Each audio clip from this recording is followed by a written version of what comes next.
हरे कृष्णा। नमस्कार दोस्तों, कैसे हैं आप सब। आशा है आप सब ठीक होंगे। मेरा नाम प्रवीण यादव है। एक नए वीडियो के साथ आपके सामने उपस्थित हूं। पिछले वीडियो में हमने ये कहा था कि अगले वीडियो में हम हरिनाम की महिमा इस विषय पे चर्चा करेंगे। तो सबसे पहले हम देखते हैं कि नाम और नामी में अंतर क्या होता है। तो जनरली जैसे मान लीजिए आपको प्यास लगा है तो आप पानी पानी पानी कहोगे, तो क्या पानी पानी पानी कहने से पानी की बोतल आपके पास आ जाएगी और आपकी प्यास बुझ जाएगी? नहीं।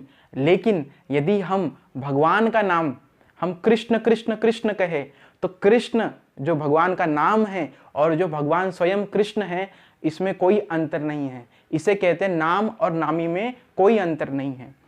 एक कथा आती है जहाँ पर राम भगवान और हनुमान जी दोनों सेतु का काम करते हैं। वहाँ पर राम भगवान पत्थर को लेके समुद्र में डालते हैं ताकि राम सेतु बना सकें।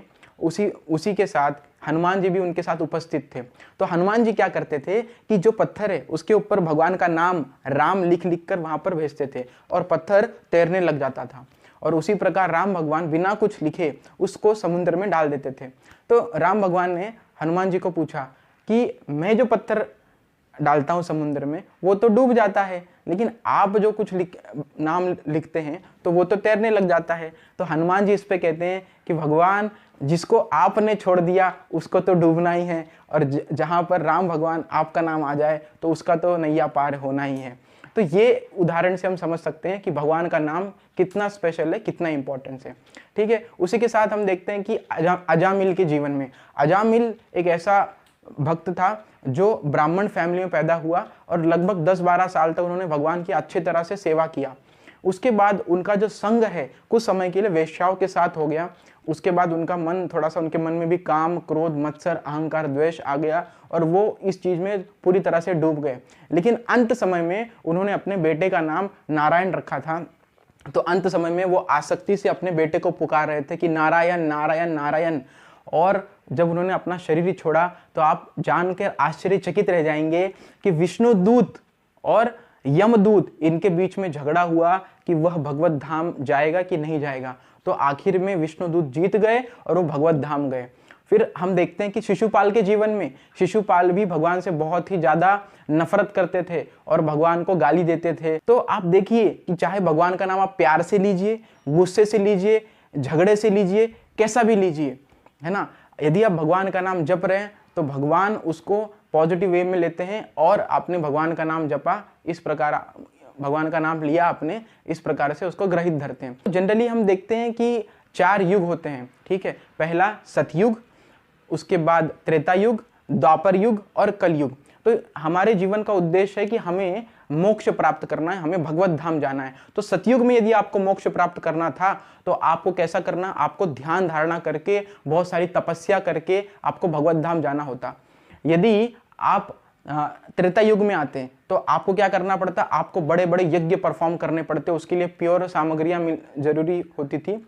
यदि आपको जैसे कि द्वापर युग में अगर भगवत धाम जाना होता तो आपको अर्चा विग्रह करना पड़ता। अर्चा विग्रह मतलब मूर्तियों की पूजा, बाकी सब चीजें। लेकिन कलयुग में ऐसा कहा गया है कि बस आप भगवान का नाम लीजिए, आप खाली जप कीजिए, आप भगवान का नाम लीजिए और केवल नाम लेने मात्र से आप भगवान धाम जा सकते हैं। तो एक बहुत ही अच्छा श्लोक आता है कि हरेर नाम एव केवलम कलौ नास्तेव गतिर अन्यथा। तो आप देखिए कि हरि का नाम यही केवल एकमात्र उपाय है यदि आपको भगवत धाम जाना है। तो देखिए शास्त्रों में किसी चीज को 3 बार बताया गया है और 3 बार उस पर ज्यादा जोर दिया गया है, स्ट्रेस किया गया है। इसका आप मतलब समझिए कि कलयुग में हम कुछ भी नहीं कर सकते, नाम ध्यान धारणा कर सकते, हमारा मन अशांत है, यज्ञ नहीं कर सकते, हमारे पास चीजें बहुत प्योर फॉर्म में नहीं है, हम मूर्ति पूजा नहीं कर सकते क्योंकि हम हमेशा अशुद्ध रहते हैं। केवल हरि का नाम लेने के लिए कहा गया है। तो हमको केवल हरि का नाम लेना चाहिए जब भी हमको समय मिले इस जीवन में।